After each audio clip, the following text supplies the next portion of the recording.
the Vivo X80 Pro. I have not been this excited since last year when I purchased the Xiaomi Mi 11 Ultra. Why? Chinese phones. It's known Chinese phones have all the best gadgets and gimmicks and yeah, just work phenomenally as Android devices.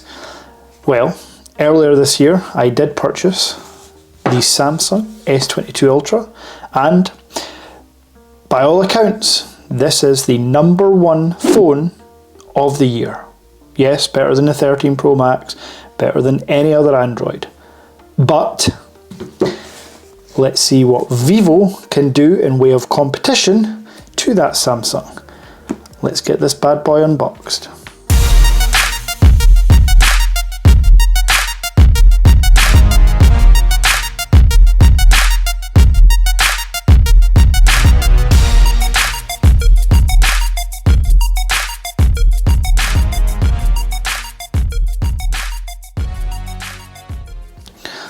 As you know, I don't have a fancy unboxing knife, which I really should purchase at some point, but IKEA scissors do the job.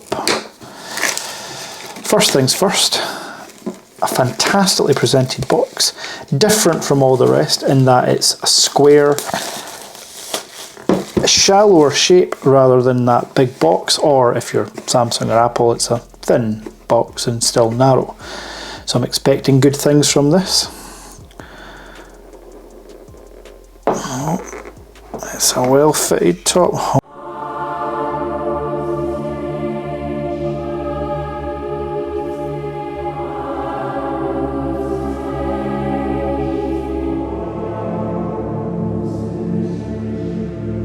Straight away in the box you're presented with the device and that unbelievable camera housing. Talk about the cameras a bit more soon, but notice how the reflection's not hitting the lens. We'll talk about that in a second.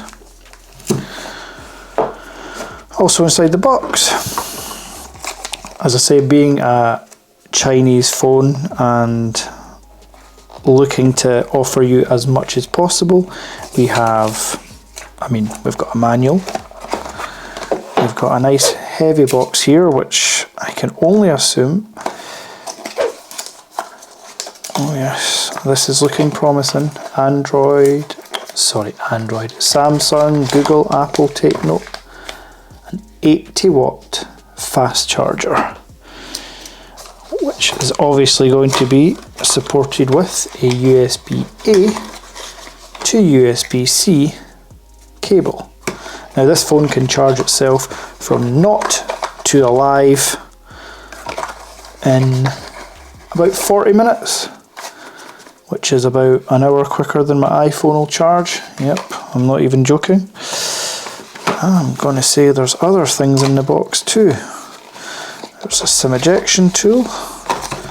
There is not just your typical standard, there's a SIM ejection tool and manuals.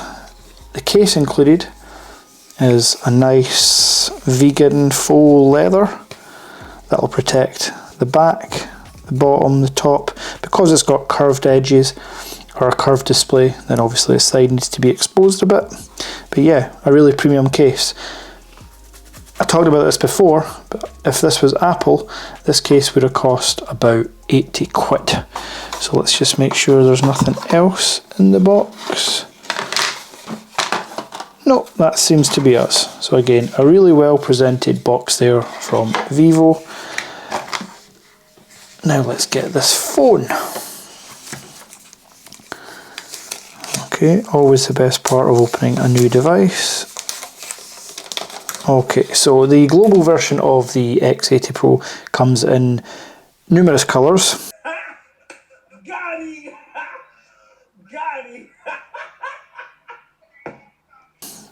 I jest, it comes in one colour.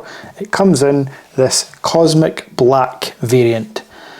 Now I mentioned earlier about the cameras. These Zeiss lenses have the Zeiss T-star coating, essentially meaning that they're clear. As in, to the naked eye, they are clear, they get little to zero reflection, and you can see from that ring light on the ceramic housing of the camera is reflecting, but not actually over the lenses too much.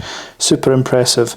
Now, these lenses, we do have a periscope lens. We do have a wide angled 50 megapixel for the first time on a phone.